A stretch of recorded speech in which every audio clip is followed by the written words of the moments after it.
Good evening, and I'm so sorry we're late. Noam Chomsky's plane did make it from Boston. Hallelujah.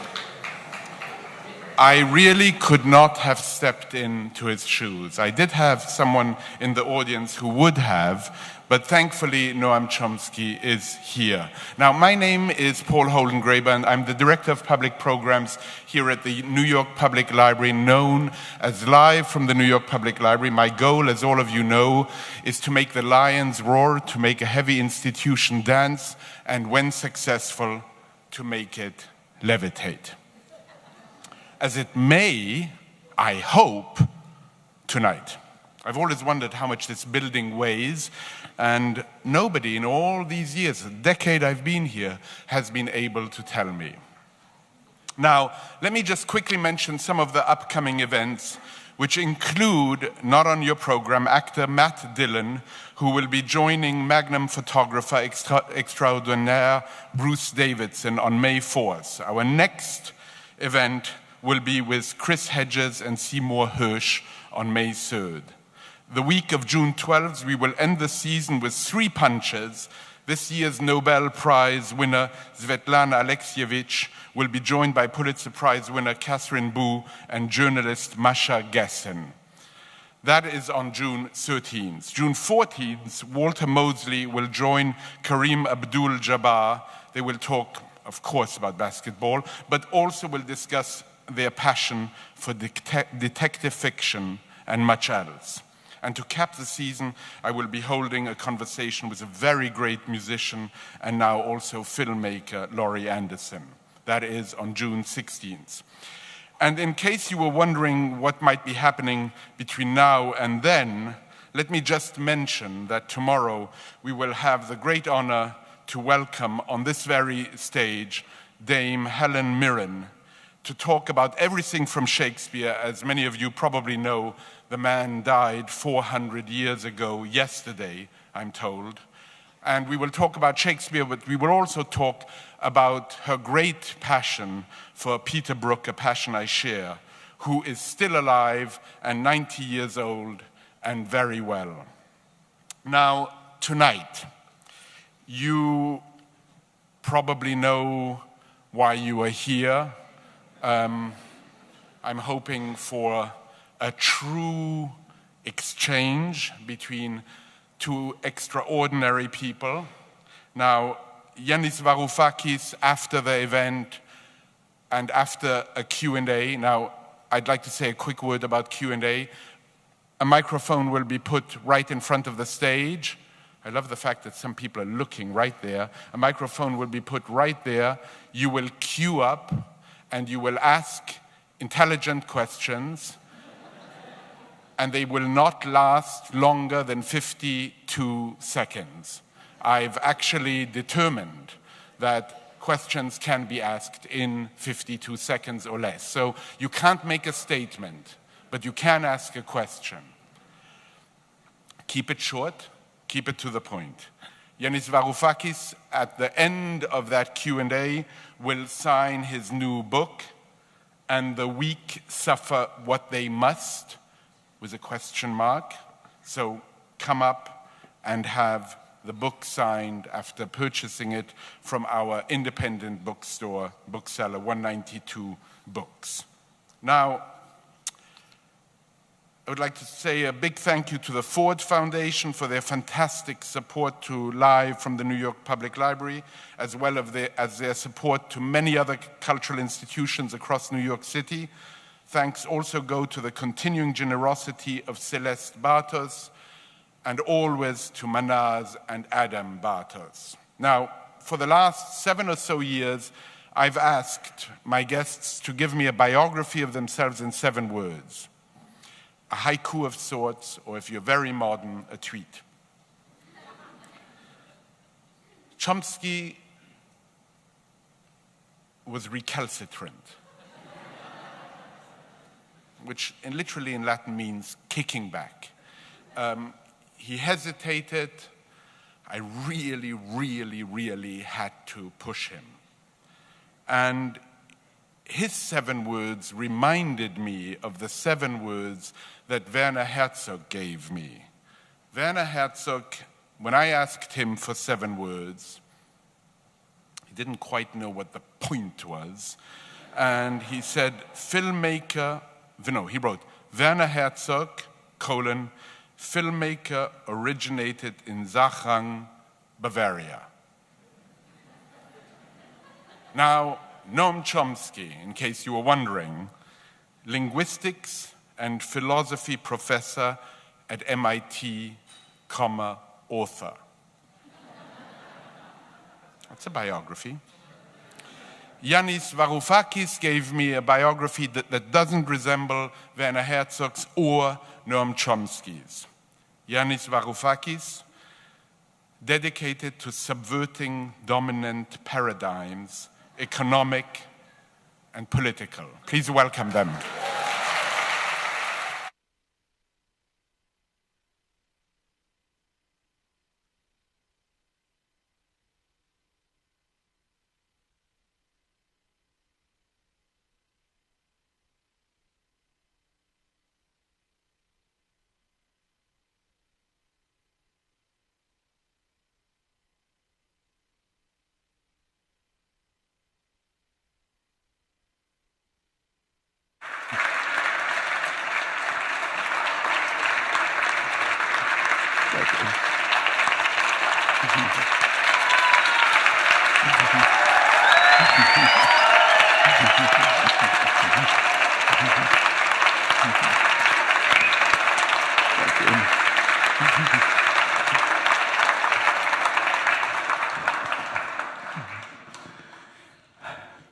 Good evening. We don't have anyone to introduce us, so I've been asked to kick off by saying, firstly, that isn't this wonderful that we're all here just to subvert the notion that nothing good can come out of the public sector?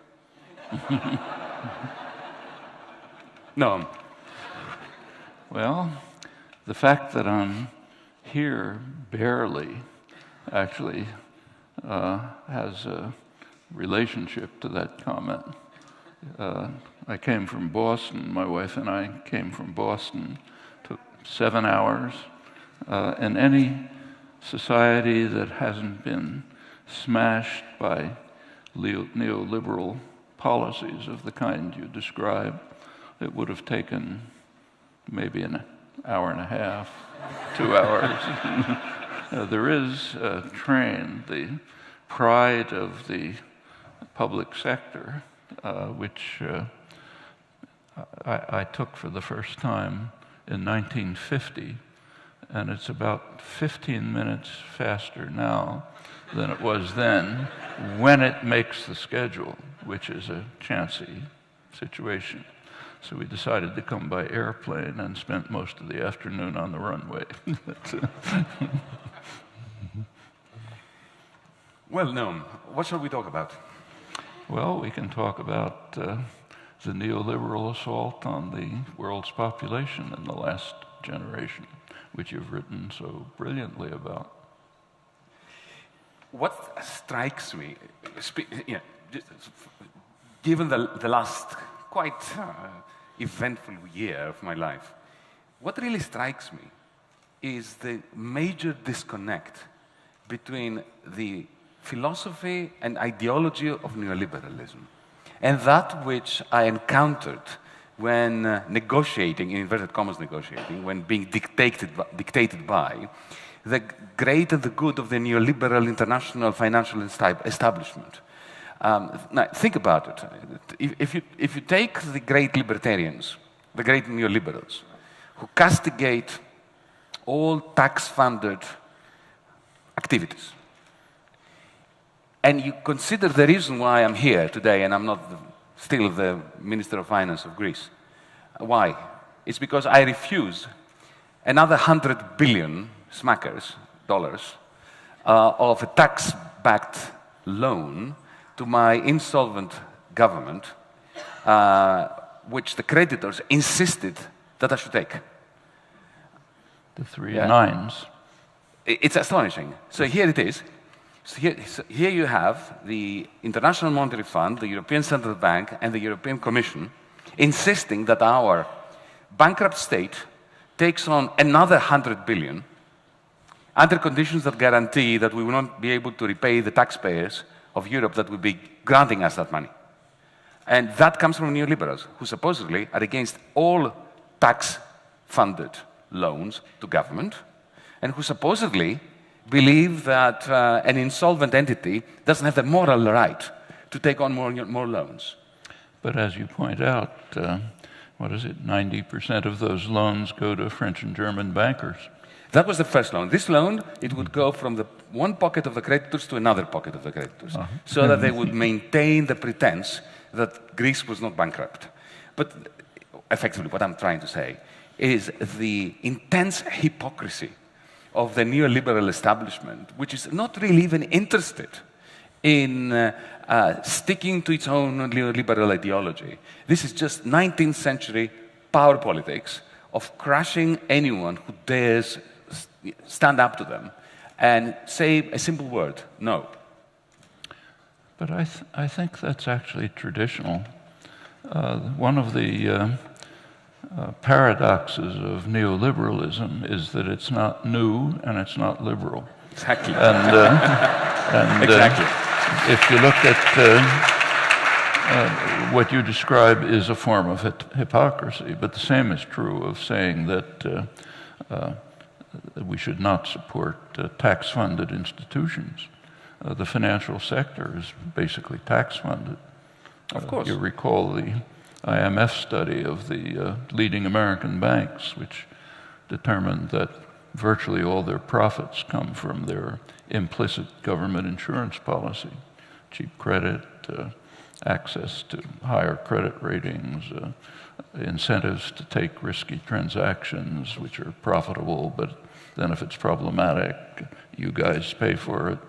Or just take the basis of the contemporary economy, which actually I've been privileged to see developing in government subsidized laboratories for decades. MIT, where I've been since the 1950s, is one of the institutions where the government, the funnel in the early days was the Pentagon, was pouring in money to create the basis for the high-tech economy of the future and the profit-making of the institutions that are regarded as private enterprises. It was decades of work under public funding with a very anti-capitalist ideology. So according to capitalist principles, if someone invests in a risky enterprise over a long period and 30 years later it makes them profit, they're supposed to get part of the profit. But it doesn't work like that here. It was the taxpayer who invested for decades. The profit goes to Apple and Microsoft, not to the taxpayer. Indeed. If you take an iPhone apart, every single technology in it was developed by some government grant. And for every single one. And for long and some of them periods. by government grants from other countries, Yeah. like Wi-Fi from the Australian And Commonwealth. you see an interesting picture of it from a place like MIT or other major research institutions. So if you walked around the building where I work 50 years ago, you would have seen electronic firms, Raytheon, iTech, others, IBM, there to essentially rob the technology that's being developed at public expense and seeing if they can turn it into something applicable for profits. You walk around the institution today, you see different buildings. You see Novartis, Pfizer, big pharmaceutical corporations. Why? Because the cutting edge of the economy has shifted from electronics-based to biology-based. So therefore, the predators in the so-called private sector are there to see what they can pick up from the taxpayer-funded research in fundamental biological sciences. And that's called free enterprise and a free market system. So speak of hypocrisy, it's pretty hard to go beyond that. Quite right. This hypocrisy is fundamental to the whole enterprise culture of capitalism from the 250 years ago. I mean, the whole notion that there can be a market system which is at an arm's length separated from a state, which is the enemy, is the sickest joke in the history of humankind. If you think that, I mean, this narrative of private wealth creation, which is appropriated by the big bad wolf, the state, on behalf of trades unions and the working class that need a social welfare net, is just a preposterous reversal of the truth. That wealth is being created collectively and appropriated privately. But right from the beginning, I mean, the enclosures in Britain would never have happened without the king's army. That's and true. Without state brutality for pushing peasants off their ancestors' land and creating the commodification of labor, the commodification of land, which then gave rise to capitalism. Just half an hour ago, we were being shown, some of us, the magnificent collection of maps of the city of New York in this wonderful building. And you could see in one of the maps of Alabama the precise depiction of the theft of land from Native Americans, the way in which it was parceled up, commodified. Now, that would never have happened without the brutal intervention of the state, which created the process of privatization of land and therefore of commodification. Actually, one of my favorite passages from Adam Smith is where he gives advice to the new colonies, to newly liberated colonies, as to how they should pursue sound economics, which is pretty much what the IMF tells the third world today. What he said is the advice was you should concentrate on what was later called comparative advantage, produce agricultural products, you're good at that, export furs, fish, and so on. But don't try to produce manufacturing goods, because Britain, England, has superior manufacturing goods. So therefore, you should import them from England. They're good at that. You're good at cotton and corn. Incidentally, the cotton was hardly by free enterprise. And you should certainly not try to monopolize the resources that you have. And if you pursue those practices, then everybody will be better off. Economic theory proves that. Well, the United States happened to be free of English control, so therefore they were able to do the opposite, just as England had done. High tariffs to block British goods, enabled them to create a textile industry, the beginning of the Industrial Revolution, later in the century a steel industry, blocking superior British steel, and right up to the present, as I've mentioned, with high tech. As far as monopolization is concerned, the U.S. made a major effort to monopolize the basic resource for the early Industrial Revolution, namely cotton. That's the oil of the 19th century. And the U.S. had most of it, not all of it.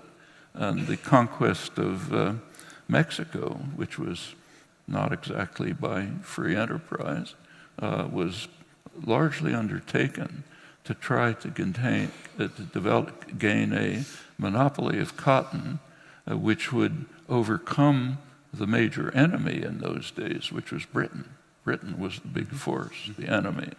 And the Jacksonian presidents, Tyler, Peirce, mid-19th century, their position was that if we could monopolize cotton, we could bring England to our feet. That way we could really defeat them. They didn't quite make it, but made a lot.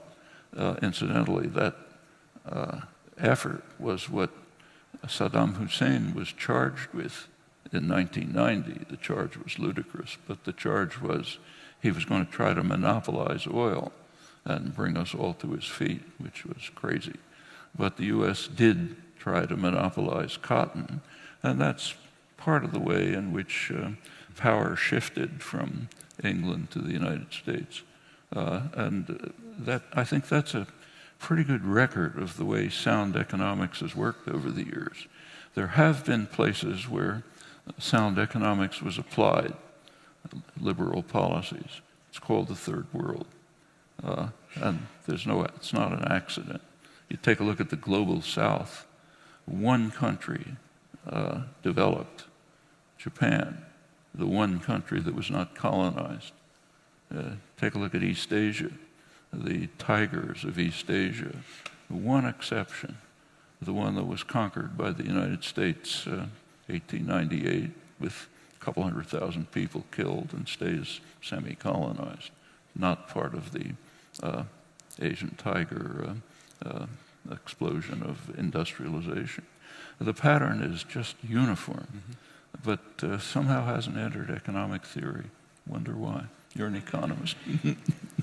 Well, the reason why it never entered economic theory was because economics in universities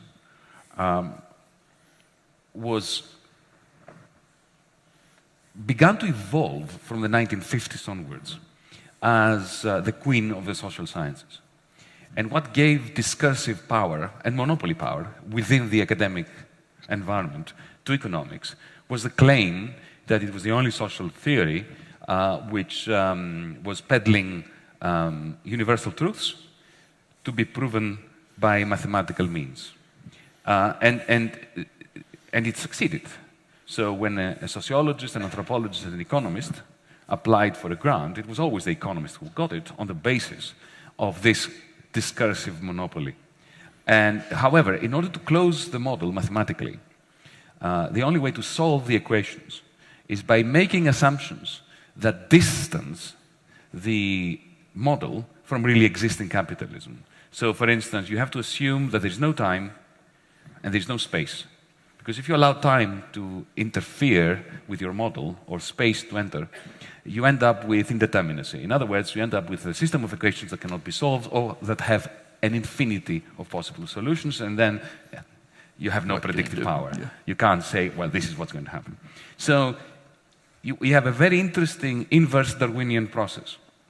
The more successful economists were at creating models that said precisely nothing about capitalism, the greater their success in the academy. So they became the opposite of the public intellectuals that you've been writing about. They create wonderful abstractions, aesthetically pleasing models that I spent quite a few years studying, in the same way that you go to a museum and you look at a piece of abstract art, but you don't expect to find the truth of capitalism in its form. So this is the interesting sociology of knowledge within the economics profession. But then there is a parallel shift, the end of Bretton Woods, which unleashed banking. Remember, Roosevelt made sure that in the Bretton Woods Conference, which designed the post-war, the first post-war phase between the 1940s and 1971, 1973, he had stipulated that one kind of person should not be allowed into the Bretton Woods Conference. You know who these people were? Bankers. Not one banker attended the Bretton Woods Conference, and that was at the explicit order of FDR. True. And so you had boring banks between 1944 and 1971. But after 1971, and we can discuss why that is, suddenly banking was unleashed, and their capacity effectively to mint private money became unlimited and essential to the second post-war phase of global capitalism, of American hegemony. During this unleashing, there was a need for a theoretical and ideological cover. So I don't blame my fellow economists for pulling the trigger that created so much devastation in 2008 and before that and after that. but I blamed them for providing the mathematical models, the sermons, which steadied the hand of the financiers and allowed them to believe that what they were doing was perfectly okay, consistent with science, provable mathematically that it was riskless, and therefore allowed them the mental and emotional strength to do a lot more damage than they would have done otherwise. Actually, one of the more interesting moments in the history of science and scholarship was actually in 2008. As you know, for decades, economists had been claiming with extreme arrogance that they completely understood how to control and manage an economy. There were fundamental principles like the efficient market hypothesis, rational expectations, and anyone who didn't accept this was dismissed as a kind of some strange kind of moron. The whole system collapsed. The whole intellectual edifice collapsed in a most amazing fashion and had no effect on the profession. None at all. Well, it did have. It had the effect that sometimes, you know, when we're driving on a freeway, and I usually go well above the speed limit, condemned if you will, and I get stopped by the police, for the next 20 minutes I drive below the speed limit. But it doesn't last for more than 20 minutes. Then, after a while, I just go back to where I was. This is exactly like the economics profession. They had a brief moment of... some did, but... Some. Or at least of being a bit humble and staying, you know, keeping their heads under the parapet for a bit. But then within 20 minutes, they forgot about it and they carried on teaching the same rubbish to their students. But what is interesting, Noam, is that two small points. It's not that the economists went headlong into this mathematized religion, because that's what it is. It's a religion with equations and with a bit of bad statistics. What happened was two things. Firstly, there was a kind of ethnic cleansing of anybody that had retained their wits about the economy. So there were economists who challenged this view and who were simply not reproduced by the system. They never got the grants, they never got the PhD students, their PhD students never got lectureships, never got assistant professorships. So there was a purge of the establishment. The second, which is a far more interesting phenomenon, is that the wonderful minds that created the general equilibrium models, you know, the highest, the popes of the Catholic Church, were not believers. So take, for instance, Ken Arrow. Ken Arrow is, you know, and Gerard Debreu. They're the ones that John Nash, they established the mathematical theorems upon which all this hypocrisy is based. Now, these people, Ken Arrow, I remember in the early 1990s, he was giving a talk at NYU. And there were about 20 people. It was a highly mathematized paper.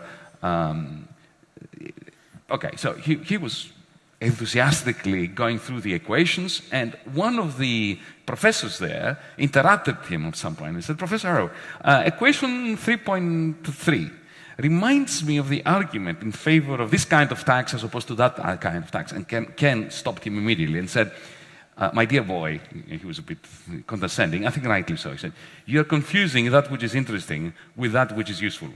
This is interesting. If you try to apply it to anything real, it's dangerous." So the gurus, the popes, understood that this theory was examining a post-capitalist world, a world without labor markets, without labor exploitation, without monopolies, without even the slightest of capacities to alter prices on the behalf of employers, of entrepreneurs, of conglomerates, a world without firms. Because what is a company? A company is a market-free zone. It's a hierarchy. It's a small Soviet Union with Gosplan and central planning. If you look at Google, if you look at Microsoft, that's what it is. Then you have Cose's theorem. That's a big help. Yes, yes. But the Cose's theorem is taught for 5 seconds and then forgotten. Yeah. Yeah? In order to to make them feel that they've said something about the reason why firms exist. Yeah. But then in those models that produce the macroeconomic policies that were applied even under Clinton, especially under Clinton, there are no firms. There's no time, no firms, no space. Everybody resides on the same point in space so that there are no costs of transport or anything like that. So imagine a world in which economic policy is predicated upon models that assume there is no time, space, firms, profit, or economic rent. Or monopolies. It's time to get really scared. You know, there's a question that I'm sure you know the answer to from your own experience, which has kind of puzzled me about contemporary economists. It has to do with the IMF and your experience as Greek finance minister. From what I can see from the outside, it looked as if the IMF economists were pretty harshly criticizing the austerity policies of the Troika. But the IMF itself was strongly supporting them. What was going on in there? Well, this is exactly what was happening and is happening to this very moment. WikiLeaks leaked a wonderful conversation between my old friend Paul Thompson, who made his name by crashing the Greek economy and then, as a result, being promoted to IMF chief in Europe. And his successor, a Romanian lady going by the name of Delia Velculescu. Just read this exchange. Just read it. It came out a few weeks ago. WikiLeaks, go and look at it. It's fantastic because they're telling the truth. And they're telling exactly what you're saying. They are admitting that which they, Paul Thompson and I have had this conversation. First time I met the IMF's chief in Europe was in a hotel in Paris, and I was elected with a mandate to negotiate a debt write-down for the Greek debt against the troika of lenders, against the wishes of the creditors. But at the same time, because I had a mandate to negotiate, not to clash with the creditors, I was prepared to clash if I had to, but my intention was not to clash. My intention was to come to an honorable agreement between us. So because I knew that the German government had a very serious political problem going to the federal parliament in Berlin, to the Bundestag, and admitting that the money they had given to the Greeks was not money to the Greeks, for the Greeks, but money for Deutsche Bank, and therefore they were never really expecting to get it back. So this is why we're going to give the Greeks a debt restructure. That's what Mrs. Merkel should have said to the Bundestag, but of course this is not something she could have said and remained the Chancellor of Germany. So I knew that the Germans had a political problem admitting to what they had done in the sense of having given money to the Greeks, so that effectively the German taxpayer and the Slovak taxpayer, because they spread the risk like good financiers do to the other Europeans, effectively they were bailing out their banks a second time in 12 months. So, of course, I knew that, and I was trying to find a formula that would allow our debt to become more manageable and less toxic for the Greek people, while at the same time achieving a kind of political arrangement with Berlin that would make it palatable for them to say yes to it. So, first meeting with Paul Thompson, I come to him with a proposal for the kind of debt swaps, financial engineering that Wall Street is very good at. Not the kind of thing that one expects from a left-wing Minister of Finance, but I wanted to make things work at that point, not so much to go and clash with them. And you know what he said? Oh, this is too mild. We need to take a large chunk of your debt and write it off immediately. I said, well, that's music to my ear, Paul. How are you going to convince Wolfgang Schäuble to do this? Oh, he said, well, that's a problem, but we'll find a way.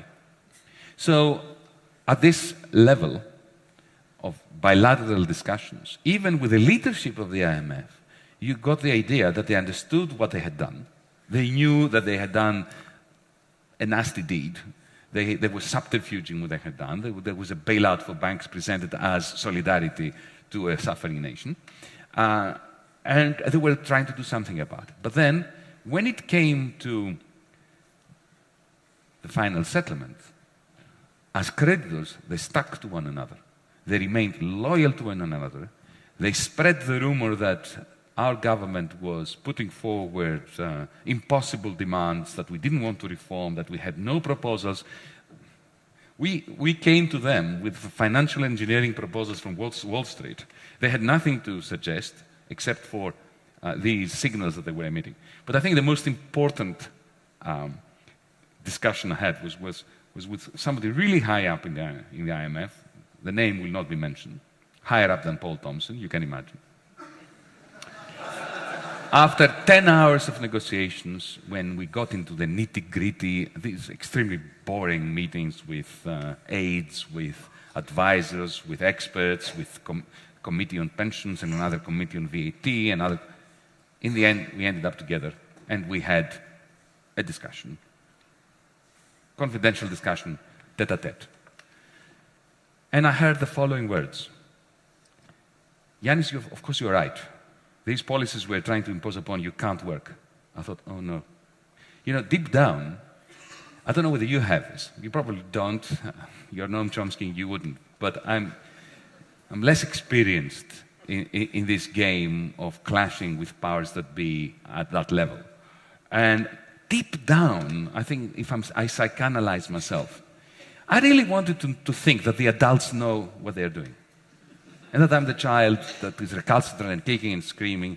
But deep down, the adults, you know, the people in power at the top of the IMF know what they're doing. And my complaints and protestations, maybe they're not completely accurate. Maybe they know more than I think they do.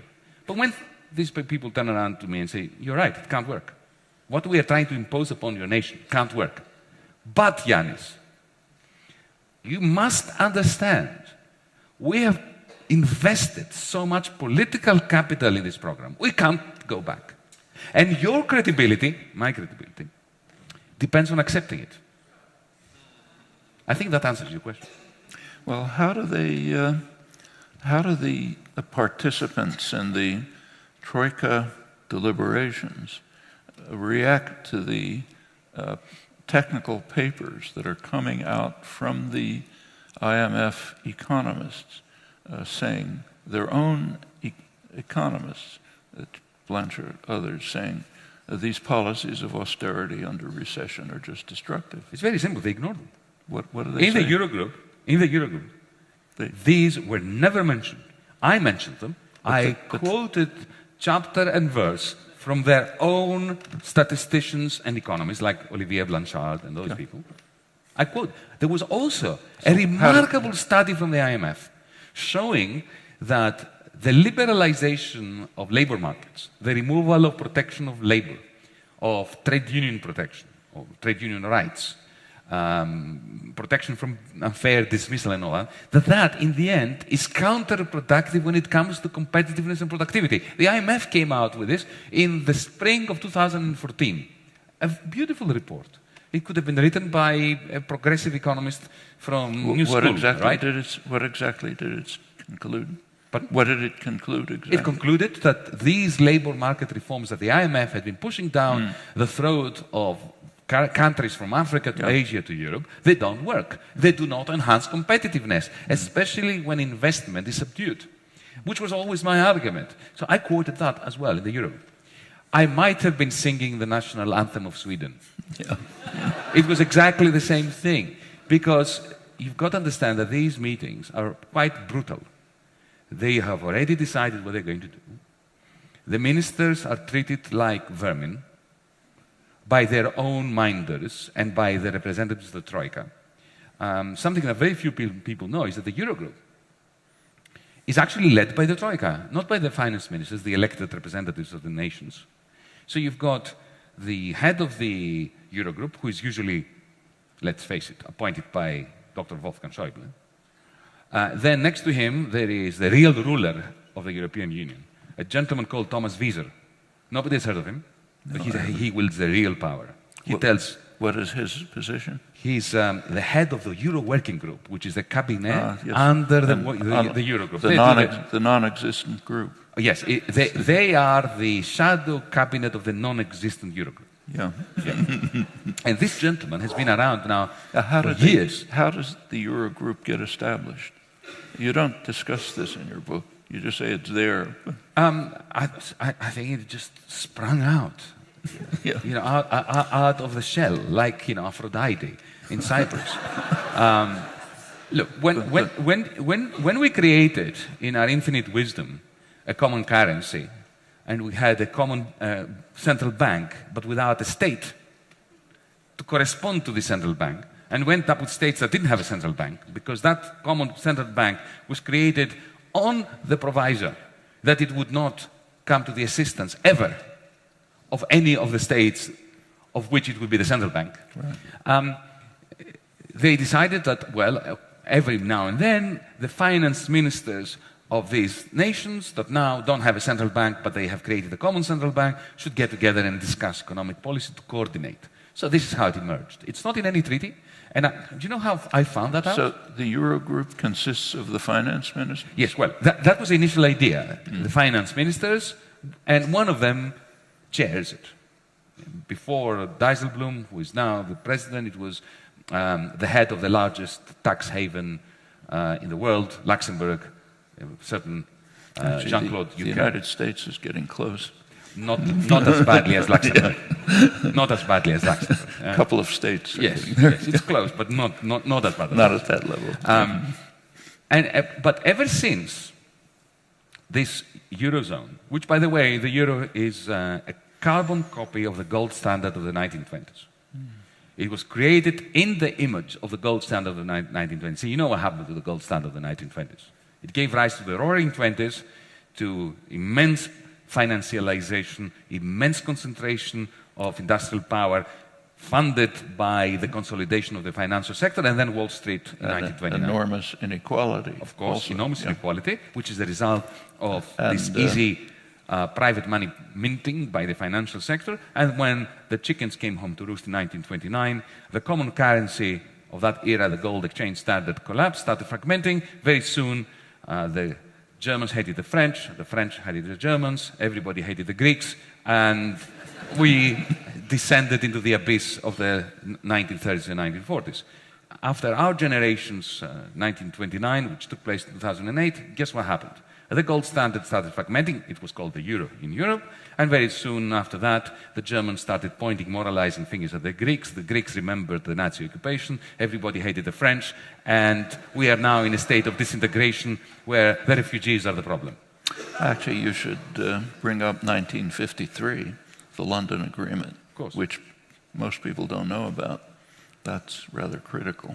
Of course. Maybe you want to But say let a me few just words answer about that. to complete the story about the Euro. I'll just tell you the story of how I found out that the Eurogroup doesn't exist in law. By the way, one more point. After our country started to go failing... Is it inconsistent with European law or just no, it doesn't exist in law. It's kind of orthogonal, no connection. It's outside the framework of European law. Now, do its decisions impact, how do its decisions impact? It makes all the important decisions that determine the future of Europe. And every single one of them. How are those decisions transmitted to the official decision-making bodies, to the Brussels bureaucracy? Oh, yes. What happens is, there is the Eurogroup meeting, and then afterwards there is an ECOFIN meeting. The ECOFIN does exist. It's the meeting of all the European Union finance ministers, including the ones that are not using the euro. So George Osborne from Britain is there, the Danish finance minister is there. And what happens, it's a rubber stamping process. So whatever the Europe has decided, ECOFIN says, okay, we agree. And there's never any debate. No debate. Yeah. No debate. But let me tell you, this is quite interesting. How I came to understand that this is a paralegal group.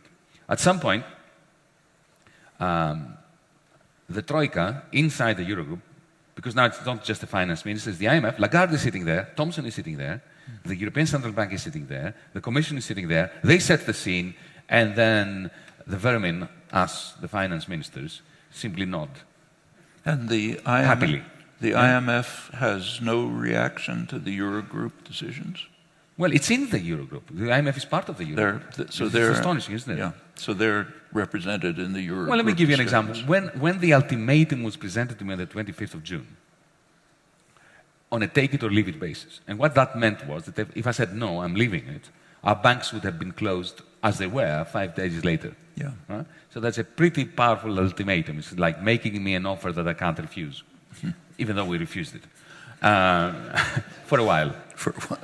Until we caved in and then I resigned. But this is interesting.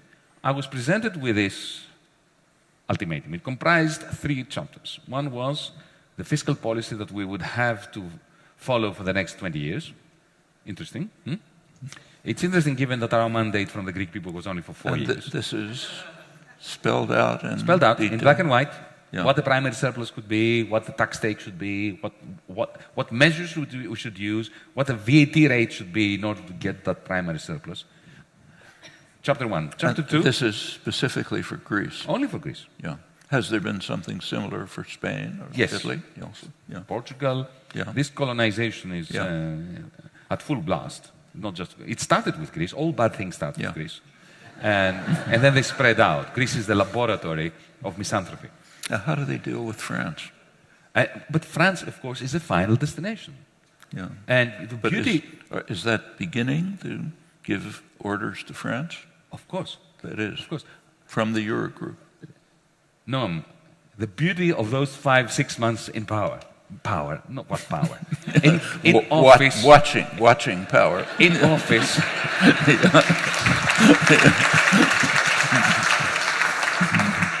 The beauty of it was, we academics, all our lives, we theorize about things.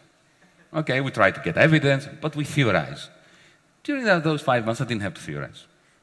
And to answer your question about France, at some point I was having a very interesting conversation. I had many interesting conversations with the finance minister of Germany, Dr. Wolfgang Schäuble. At some point, when I showed him this ultimatum, and I said to him, it's a long story, but I'll cut it short. I said to him, would you sign this? Just let's take off our hats as finance ministers for a moment. I've been in politics for 5 months. You've been in politics for 40 years. You keep barking in my ear that I should sign it. Stop telling me what to do. As human beings, you know that my people now are suffering a Great Depression. We have children at school that faint as a result of malnutrition. Can you just do me the favor and advise me on what to do? Don't tell me what to do. As somebody with 40 years, a Europeanist, somebody who comes from a democratic country, just Wolfgang to Yanis, not finance minister to finance minister. And to his credit, he looked out of the window for a while. And he turned to me and he said, well, the question that I had actually asked him was, would you sign this? And he turned around and he said, as a patriot, I wouldn't. Of course, the next question was, so why are you forcing me to do it? He said, don't you understand? I did this in the Baltics, in Portugal, in Ireland. We have discipline to look after, and I want to take the Troika to Paris. He said. Yes. So I don't need to theorize. It starts with Greece. Greece is a pipsqueak country. It's not that important. But you start with that small problem.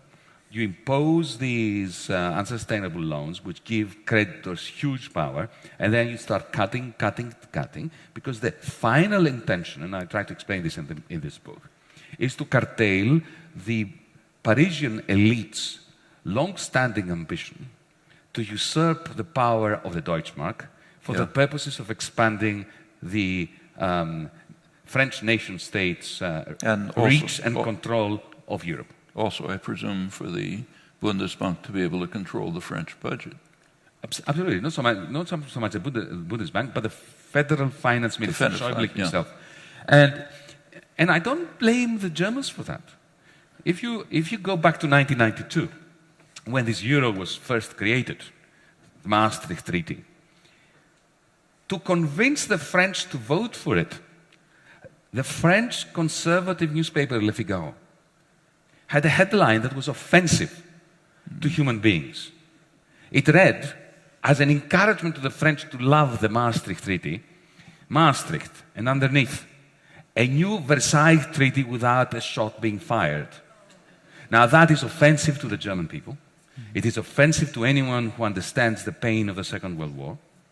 It is offensive to all well-intentioned human beings. And you think French elites actually believed that at Maastricht? Absolutely. This was the intention. Look, de Gaulle in 1965, in response to a journalist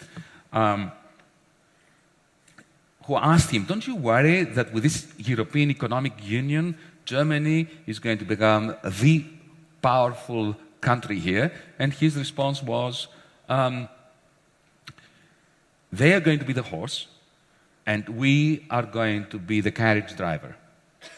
It's clear. The Brussels bureaucrats.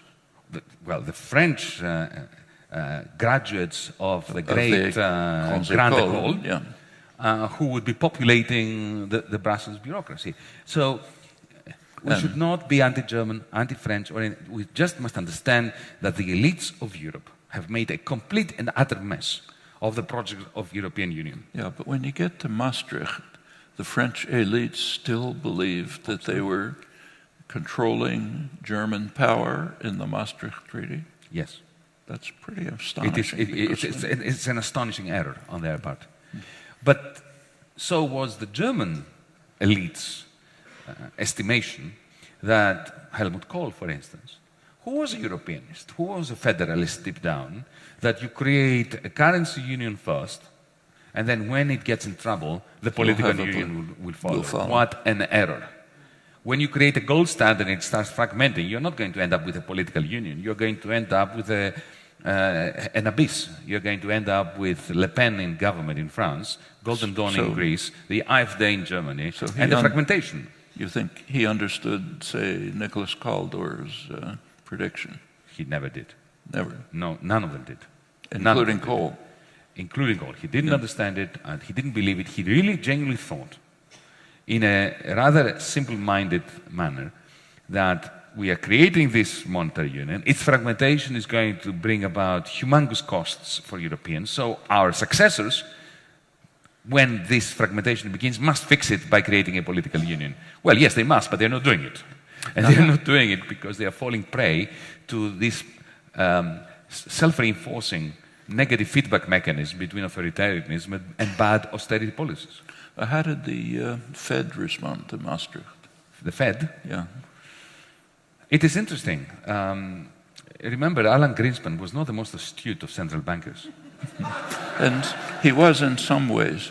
He understood why the economy was working so well. Remember his testimony to Congress where he explained how magnificent the economy was that he was administering. He said it's based on growing worker insecurity. True. That was a good remark. Yes, yes. So he was a real class warrior, but he did not understand finance. Yeah. Yeah? Unlike Paul Volcker, who did. But he understood power. Yes, he understood power, but Paul Volcker, his predecessor, understood both power and the pitfalls of over-reliance on markets. Yeah, okay, so what was the reaction to Maastricht by the Fed? None. None? None. It was... they didn't pay attention? There was... Well, I do not know of any substantial reaction. I haven't seen any. I've done some research. They were just going along. They would be making comments about the specific technicalities, but not any degree. Paul Volcker did make some very interesting comments. What was his reaction? He was very critical. He was very critical of the lack of checks and balances and shock-absorbing mechanisms. But Alan Greenspan and the Fed under Alan Greenspan indulged in auto-lobotomy regarding these structural aspects of global capitalism. Actually, you ought to bring up what the 1953 story. That's quite critical. Well, it's part of a broader story of American hegemony after the Second World War, which has two dimensions that are, of course, interwoven. One is the Cold War story, which is a very important story, and the increasing authoritarianism of the United States after Truman. Beginning with the Truman Doctrine, again Greece, remember, everything bad starts in Greece, like the Cold War, which began in the streets of Athens in December 1944, not in Berlin, then spread to Berlin, with the first attempts by the CIA, successful attempts to overthrow governments that they considered inimical to the interests of the global empire, like the Mossadegh government, then later our government. I grew up in the dictatorship that the CIA managed to create before the Pentagon had its own coup with the generals. They felt, there was a wonderful race between the Pentagon on the one hand and the CIA as to who was going to stage the Greek coup in 1967 first. and they were working quite separately from one another. The Pentagon with generals and the king, and the CIA with the colonels, and the colonels got in first. They were more agile, so they moved in first. And so then you had Pinochet, you have the Latin American brutality, and so on. So that's one story we all know about American imperialism post-1944. But the second dimension, which is much more interesting and much more benign, because if you look at, it starts with Bretton Woods, an attempt to prevent, by the new dealers in power, and by some very good people, to prevent another Great Depression in the States. Yeah. The great fear, of course, was, in 1944, they could see that the war would end.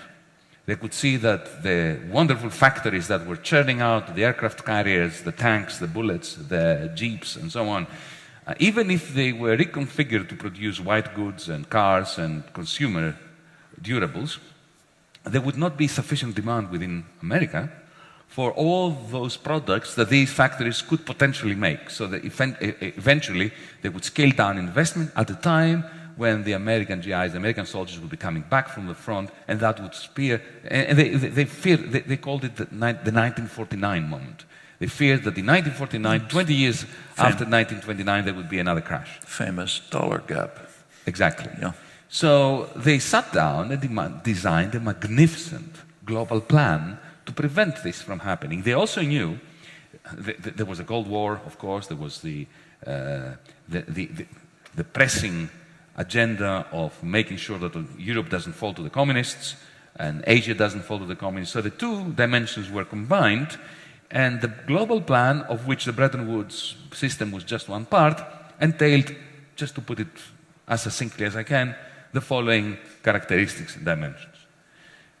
Europe would be dollarized, so that Europeans could buy the gleaming cars and the gleaming aircraft and washing machines from Westinghouse and so on and so forth, that America would not be able to absorb on American soil.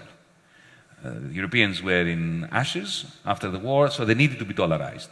So they would be allowed to recreate on their own currencies, but their currencies would be pegged to the dollar. Effectively, they would have the dollar in different form. And that was a fixed exchange rate regime. It's very similar to the gold exchange standard, but with a very big difference. The New Dealers, who had felt the Great Depression in their bones, most of them, if you look at their biography, had actually suffered during the Great Depression. And they were very keen to avoid it again, understood that what was missing in the gold exchange standard was a system of surplus recycling, of taking surpluses from jurisdictions where they were being created, through a political mechanism, and siphoning them in the form of productive investments or some kind of investment into the deficit areas, in order to be able to generate the incomes in the deficit areas that were necessary to keep purchasing stuff from the surplus countries, so the surplus countries could remain surplus countries, like America, for instance, to keep recycling surpluses and deficits to maintain this global plan. If you think about this was an extension of the New Deal. It's worth bringing out the role of reconstructing Germany in this system, which was quite critical. I have looked at Senate papers from 1946 talking exactly about that, because this global plan had to rely on a European pillar and on an Asian pillar. And they had to have a strong European currency and a strong Asian currency to act as shock absorbers. There are these amazing documents where they say, okay, American capitalism is going to go through a spasm like capitalism always does. That shows a kind of understanding that today, or the last 20 years, is absent from policymakers. So they could see that there will be a recession. And the question they were asking, if we only have one currency after the war, because Europe was destroyed, and we would be dollarizing them. If we only had the dollar, any crisis in the dollar zone in America would be transmitted very quickly, both to Asia and Europe, and maybe those shocks would be magnified instead of being dampened. So we need shock absorbers. We need the European currency and the Asian currency that would do the shock absorbing. But in order for those currencies to be sufficiently strong, they would have to have they'd have to be an industry, and they'd also industry, and crucially subordinate to the dollar, not Keynes's proposal. Exactly.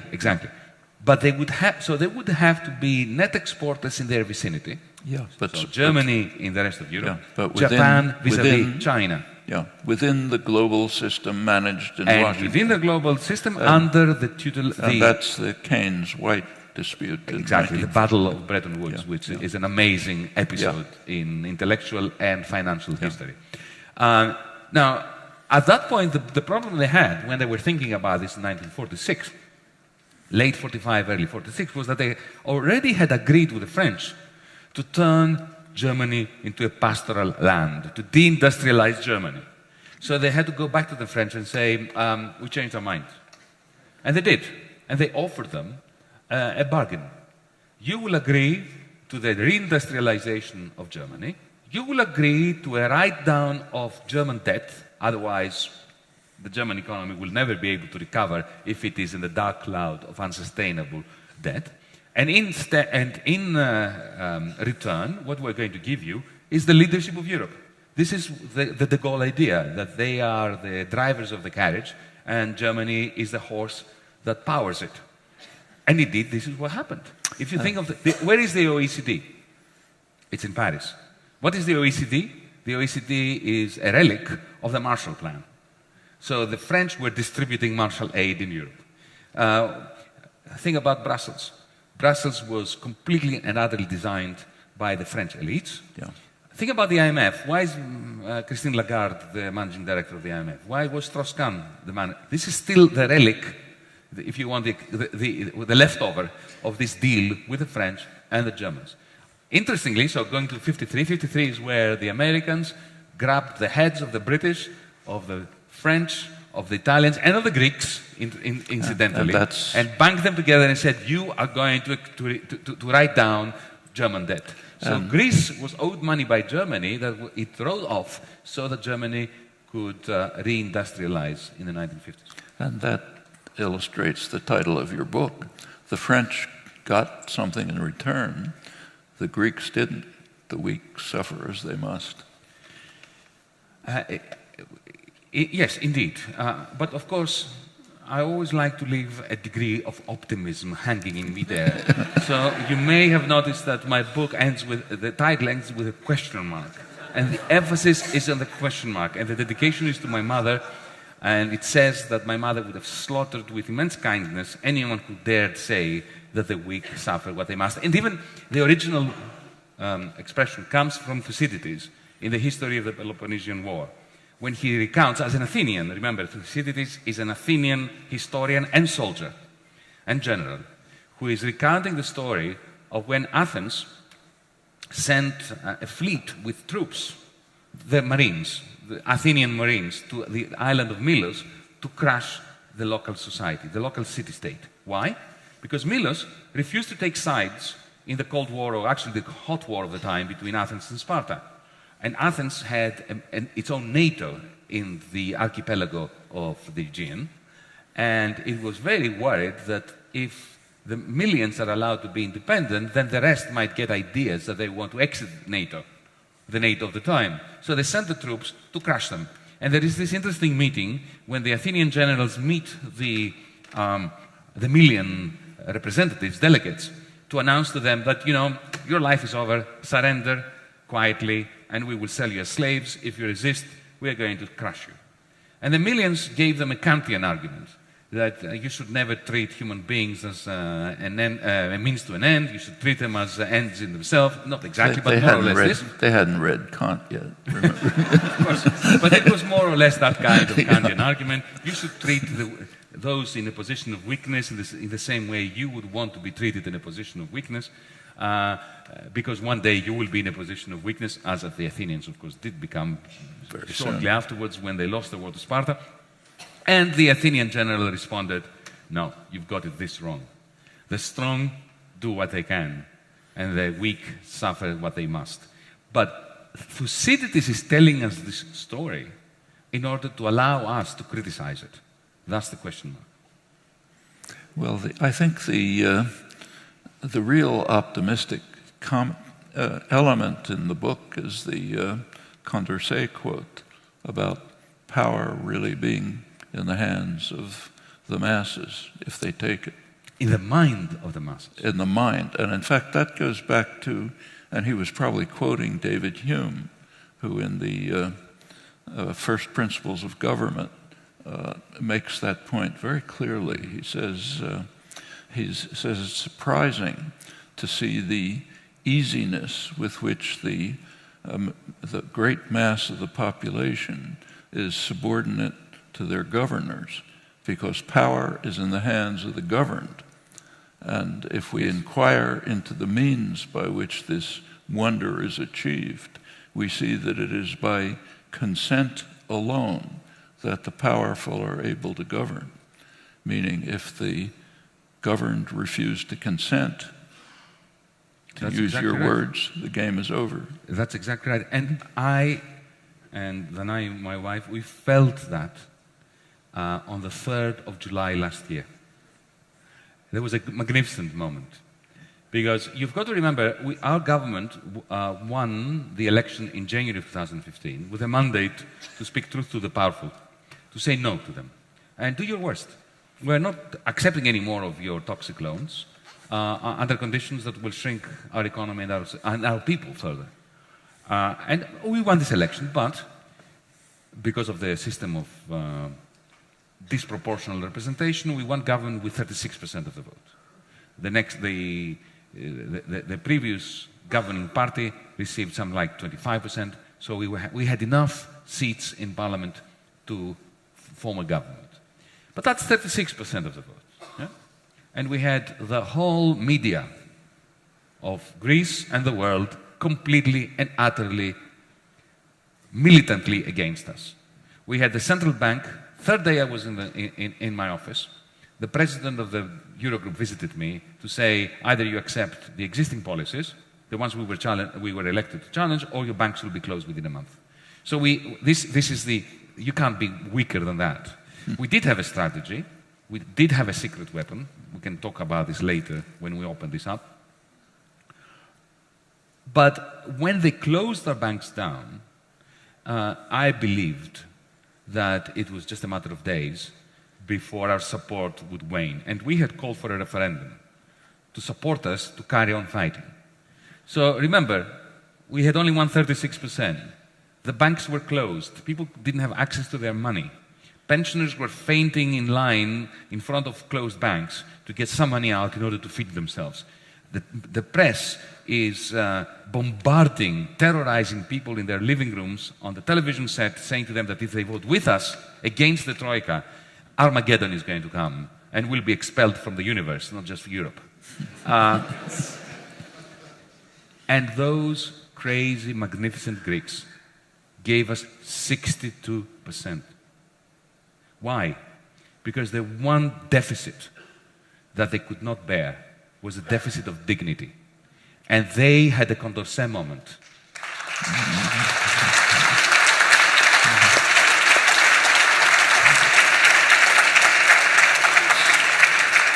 So, what happens to Greece now? Well, unfortunately, that very night of the referendum, our government, my prime minister, surrendered. But now... And that, well, to answer your question, that surrender meant that we have the worst of the possible combination. We have a neoliberal ideology with completely anti-neoliberal policies. They increased the corporate tax rate. Harsher they conditions. Increased the VAT rate. They increased the income tax rate. They reduced pensions. They reduced wages. So they did... Even harsher conditions than the ones you refused. Yeah. The Greek economy is fading. All business plans are going haywire. In a sense, remember liquidate under President Hoover? Mellon, I think was the name of the US Treasury Secretary that said that. Yes. This is what's happening.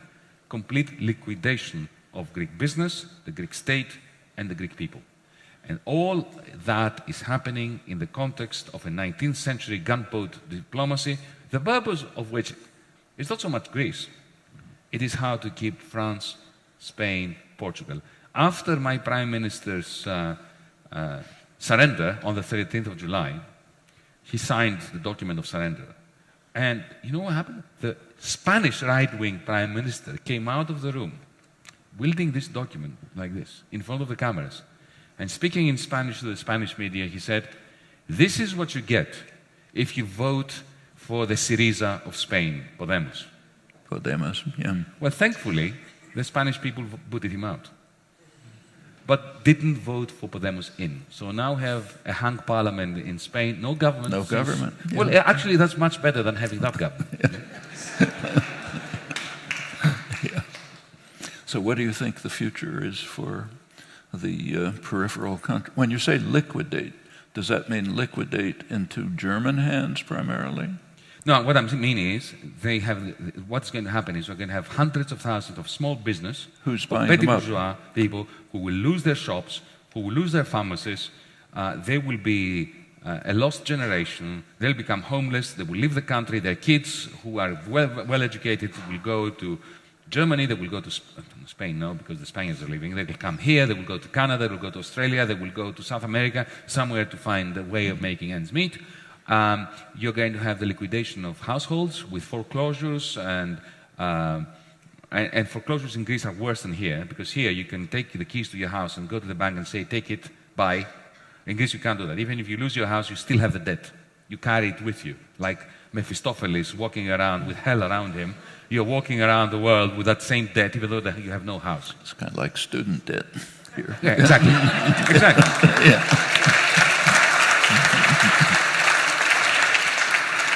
So, in answer to your question, what is now the prospect of progressive politics and of hope in Greece? I think that now we had a window of opportunity in Greece to reboot this loan agreement and to reboot Europe, because had we succeeded there, then it would have really spread to Spain and to Italy and to the rest of Europe. Yeah. We missed that. This is why I and some other utopians and recalcitrants throughout Europe, we've created what we call DiEM, the Right. Democracy in Europe movement, with our manifesto that Noam Chomsky signed, making me the happiest person in Europe. For a very simple reason. I think we are in a 1930 moment. Shortly after the collapse of Wall Street, the great financial crisis, and just before the slide into a postmodern abyss of xenophobia, misanthropy, failed economic policies, austerity, debt deflation, that will become a major source of uncertainty, of misanthropy, of pain, and unnecessary pain, not just for Europe, but for the rest of the world. And allow me, at this point, I have a pin that I've brought with me for DiEM to give to you, which I'm wearing. And this is a bit of propaganda for our Democracy in Europe movement. I can't not give this to Noam Chomsky since he signed our manifesto. Thank you very much.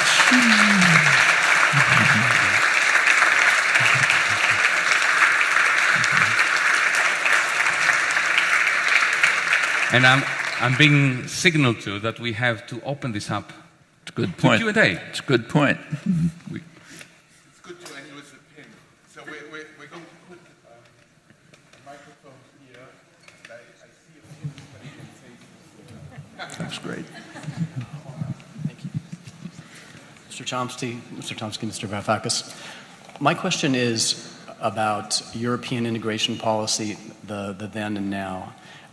We know that in 1992, the leaders of the day signed the Maastricht Treaty, which stipulated those convergence criteria to measure, I guess, similarity between economies, such that if they were able to fulfill those criteria, they qualified for the initial round of Euro membership.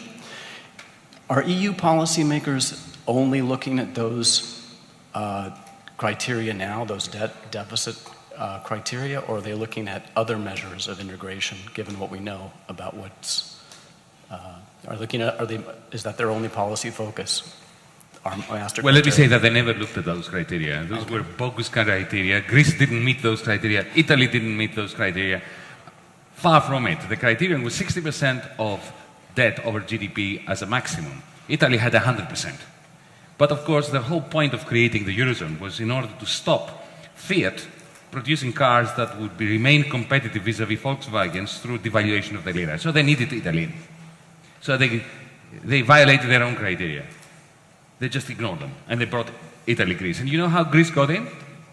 we had some smart people in the finance ministry and the Central Bank of Greece, and they copied exactly the same tricks that they used to let Italy in. And they said, well, we know what you've been up to, so if you've let Italy in, we were doing the same tricks, we will present the same data, so either you have to keep the Italians out or allow us in as well. So this is how we got caught up.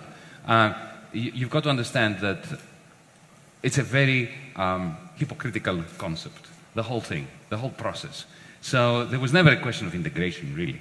There was a question of expanding the limits of predatory financialization. Frank, what did Greece have to offer the Eurozone? Can I tell you what we had? We had no oil. We had really, I mean, we were not a traditional colony that had natural resources to be. What we brought to the Eurozone was a population with minimal debt and a lot of equity, because Greeks loathed debt. My parents' generation didn't have credit cards, personal loans, mortgages. They worked for 30 years, put some money aside, borrowed some money from an aunt or an uncle, and bought a house. Okay? So we were a dream come true for German and French bankers. We had a Protestant almost ethic in terms of indebtedness, very low debt, and a capacity, once the Deutschmark was extended to Greece. Okay? We had the capacity to borrow and borrow and borrow on the basis of very sound collateral. So this edifice was never designed to sustain an economic rise. Do you know which were the two countries that violated the Maastricht criteria first, before anybody else? Germany and France. France, yeah. Huh? So these rules were written not to be respected, but were written to be used as a club by which to beat the weak and the ones who dare speak out against the irrationality of the system. Mm-hmm. Okay. Thank you. Thank you.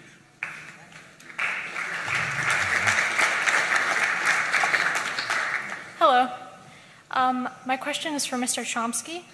In the past, you've been very critical of the way in which the West has engaged in political and economic imperialism around the world behind closed doors, kind of smoke and mirrors.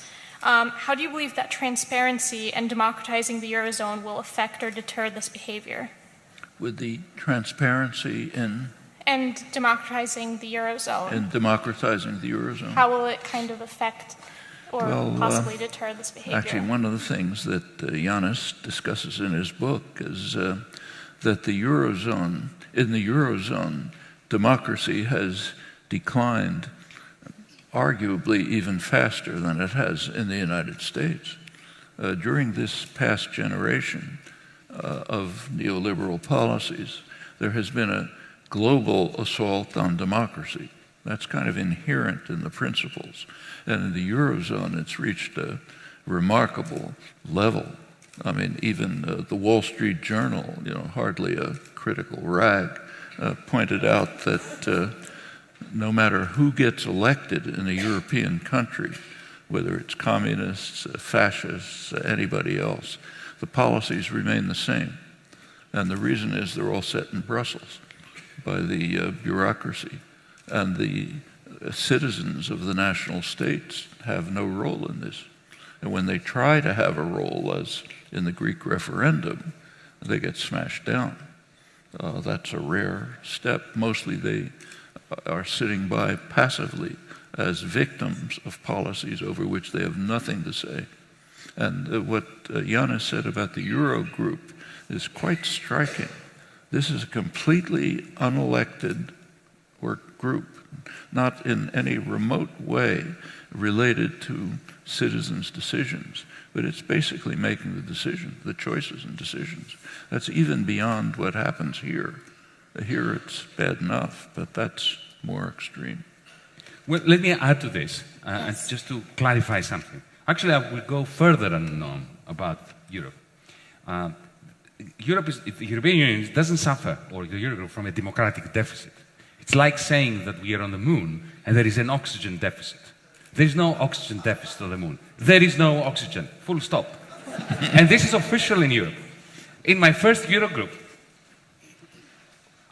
as the rookie around, I was given the floor to set out our policies and to introduce myself. which is nice. And I gave the most moderate speech that I thought it was humanly possible to make. I said, I know that you are annoyed I'm here. Your favorite guy didn't get elected. I got elected. I'm here. But I'm here in order to work with you, to find common ground. There is a failed program that you want to keep insisting on implementing in Greece. We have our mandate. Let's sit down and find common ground. I thought that was a pretty moderate thing to say. They didn't.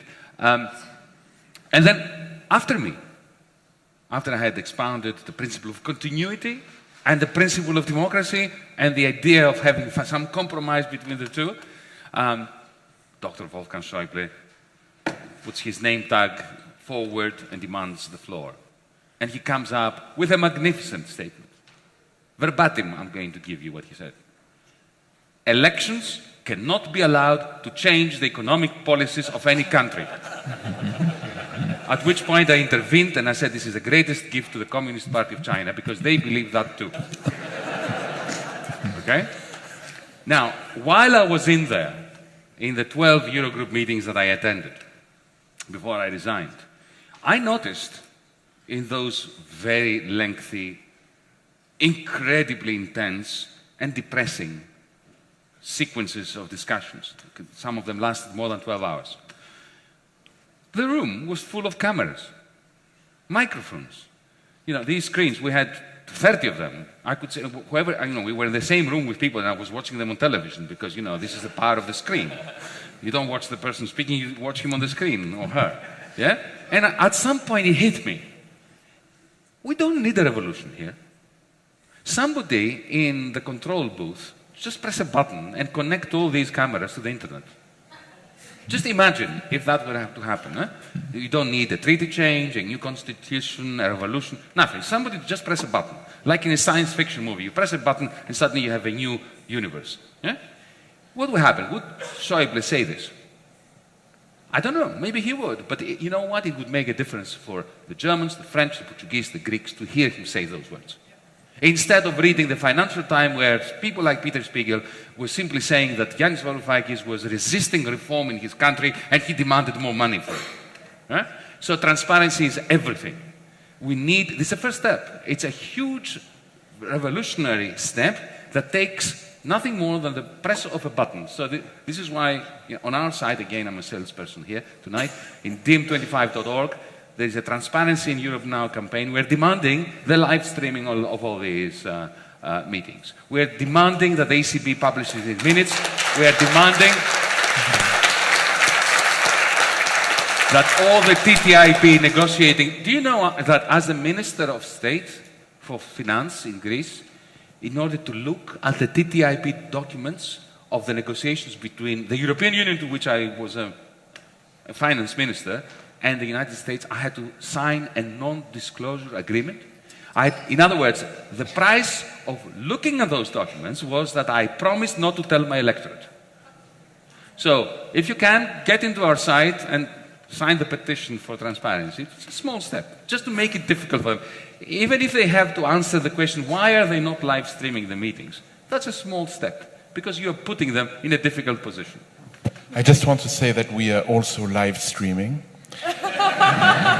And that I'm not going to tell you how many questions we're going to take, but we're going to end at 8:59. So go next question. Thank you. 59. You and your precision. 9:01. Okay, hi. It's a little bit a follow-up question to the previous one, to Varoufakis. I'm wondering, you wrote that Wolfgang Schäuble wants to kind of have a super minister of all of the Eurozone, a non-elected one who will just kind of decide on national budgets. That's his plan. But I'm just wondering, what would you propose instead? Because sometimes it's a bit unclear to me if you also want kind of a super minister, just elected one, or if you want more power over the budget taken back to the national countries. And also... what, a second question? Hmm?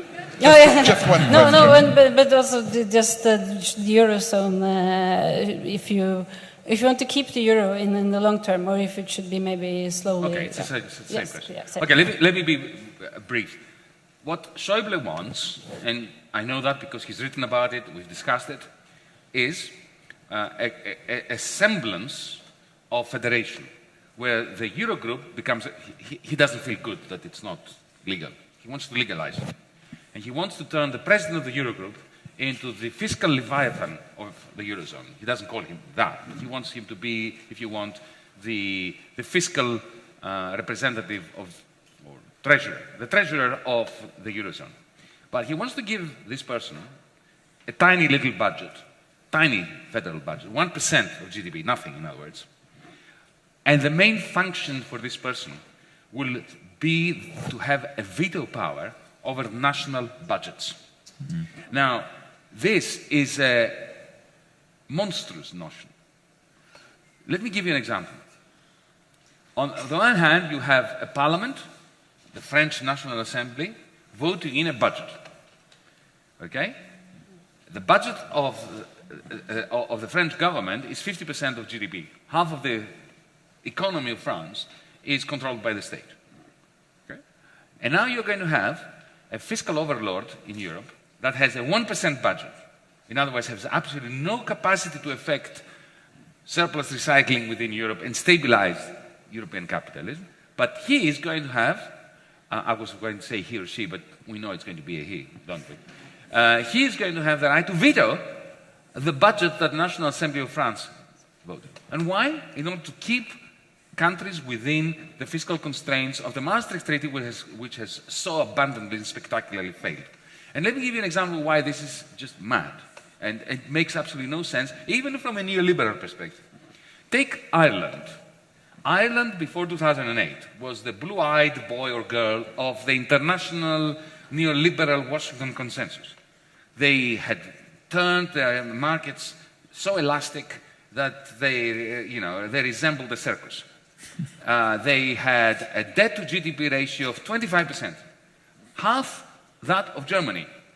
They were never above budget. They had a surplus. Actually, they had a surplus in the equivalent of their federal budget, right, or their state budget.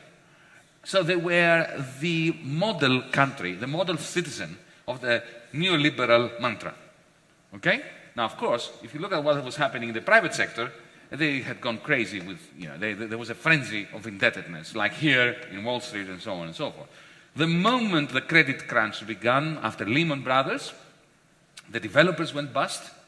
The developers' loans to the Anglo-Irish Bank and the various other shady banks in Ireland went bad. They became non-performing. Those banks immediately became insolvent. And then the president of the central bank, certain Mr. Jean-Claude Trichet, called the Irish Prime Minister and said, transfer all the losses of the private sector onto the public books, onto the taxpayers, or else, or I will close down your banks. Remember that happened to me a few years later too. Huh?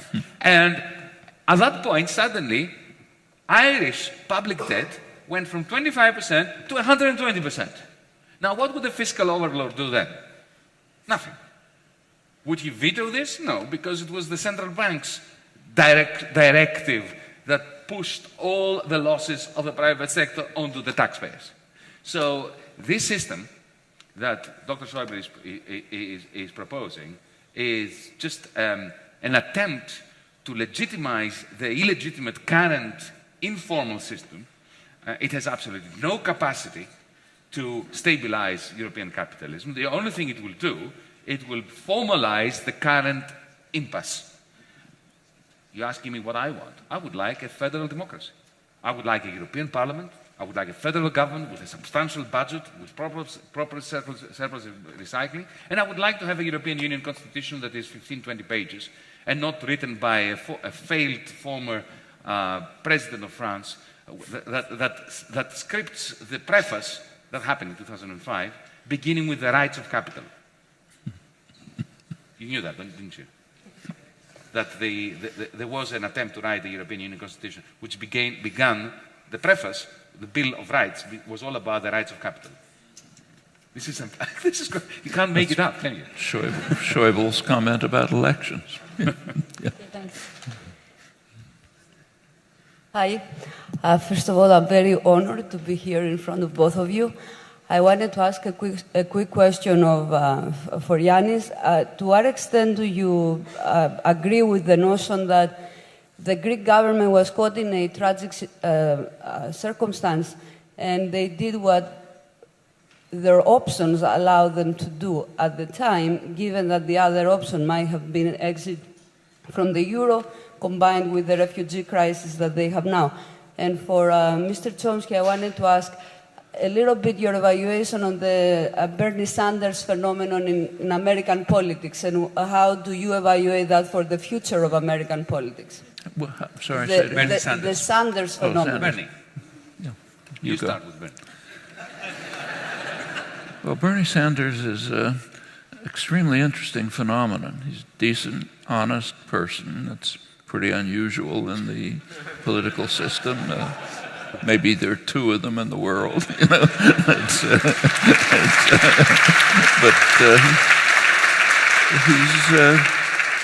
He's considered a radical and extremist, which is a pretty interesting characterization.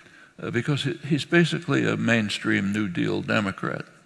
His positions would not have surprised President Eisenhower, who said, in fact, that anyone who does not accept New Deal programs doesn't belong in the American political system. That's now considered very radical. The other interesting aspect of Sanders' positions is that they're quite strongly supported by the general public, and have been for a long time. It's true on taxes, it's true on health care. So take, say, health care. His proposal for a national health care system, meaning the kind of system that just about every other developed country has, at half the per capita cost of the United States and comparable or better outcomes, that's considered very radical. But it's been the position of the majority of the American population for a long time. So if you go back, say, to the Reagan, right now, for example, latest polls, about 60% of the population favor it. When Obama put through the Affordable Care Act, there was, you recall, a public option, but that was dropped. It was dropped even though it was supported by about almost 2/3 of the population. You go back earlier, say, to the Reagan years, about 70% of the population thought that national health care should be in the Constitution because it's such an obvious right. And in fact, about 40% of the population thought it was in the Constitution, again, because it's such an obvious right. And the same is true on tax policy and others.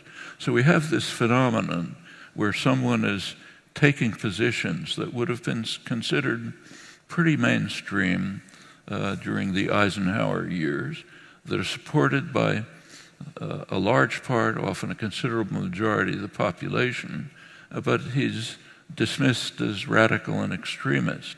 That's an indication of how the spectrum has shifted to the right during the neoliberal period.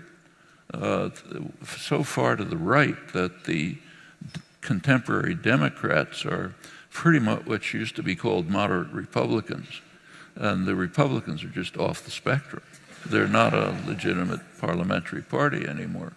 And Sanders has the significant part of, he has pressed the mainstream Democrats a little bit towards the progressive side. You see that in Clinton's statements. But he has mobilized a large number of young people, these young people who are saying, look, we're not going to consent anymore. And if that turns into a continuing, organized, mobilized force, that could change the country. Maybe not for this election, but in the longer term.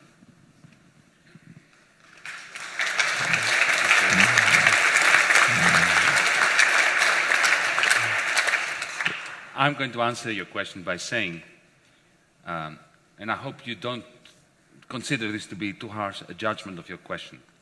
I will say that embedded in your question is the most toxic form of TINA, of the proposition that there is no alternative.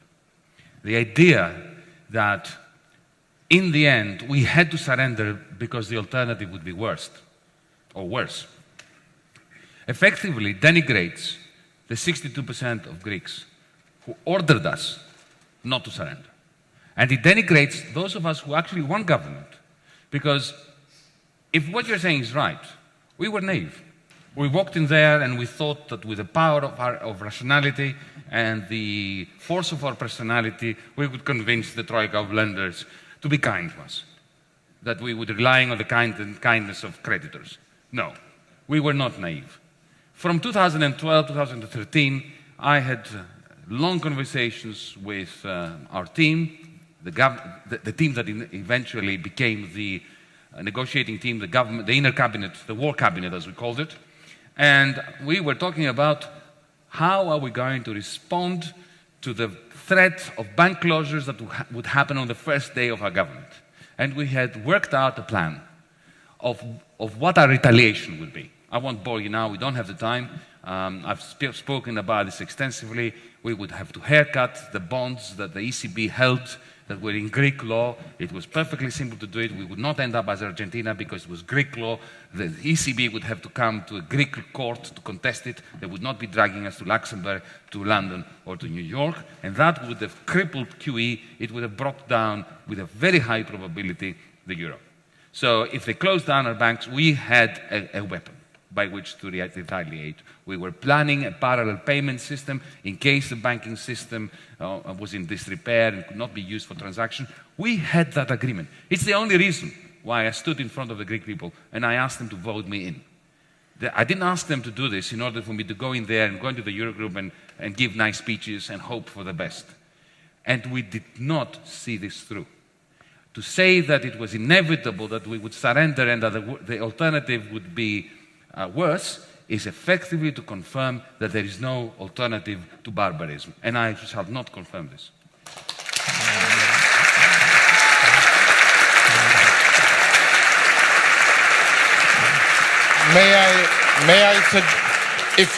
If this would be okay for you, may I suggest that we bundle 3 questions together. Of course.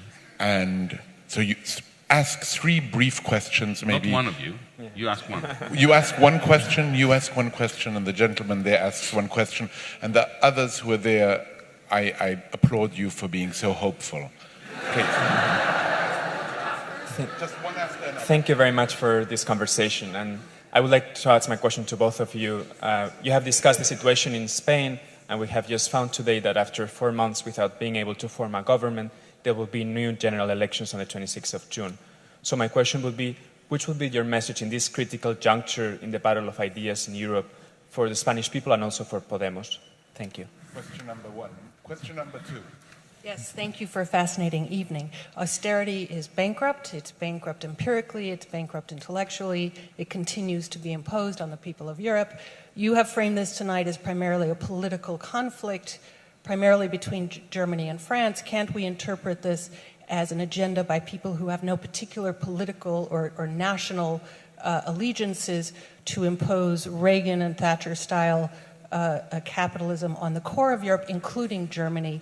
What happens to German pensions at the end of this game? And the last question. My question was concerning some of the other peripheral countries in Europe.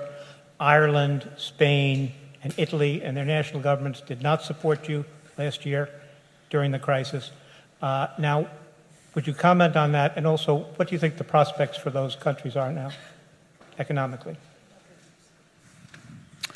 Well, the message for the people of Spain, I think, should be this. That's what they should be voting for, and they can achieve it.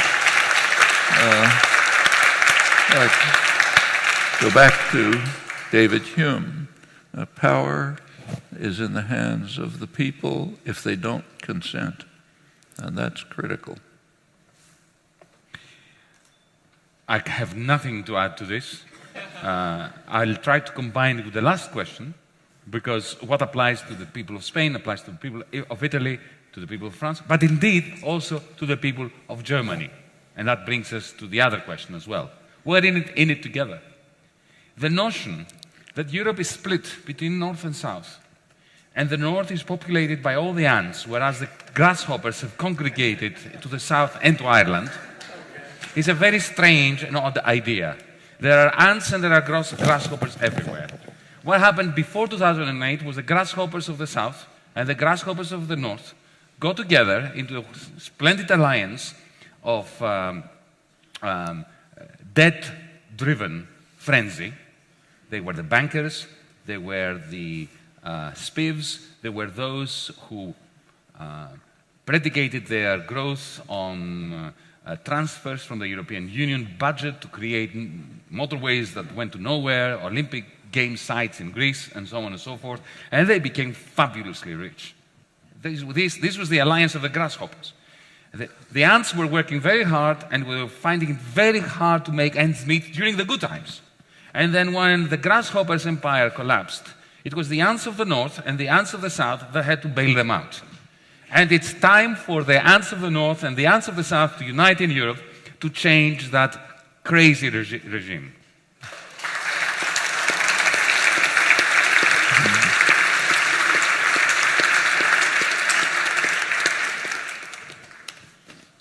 Any final words? I think. I want to pay my respects to this institution. And I want to thank you and your staff, I met some of them before, for the diligence and the dedication and the enthusiasm. If only our rulers had a small percentage of this dedication to public service, the world would have been a much better place. Continue a little more. Thank you very much.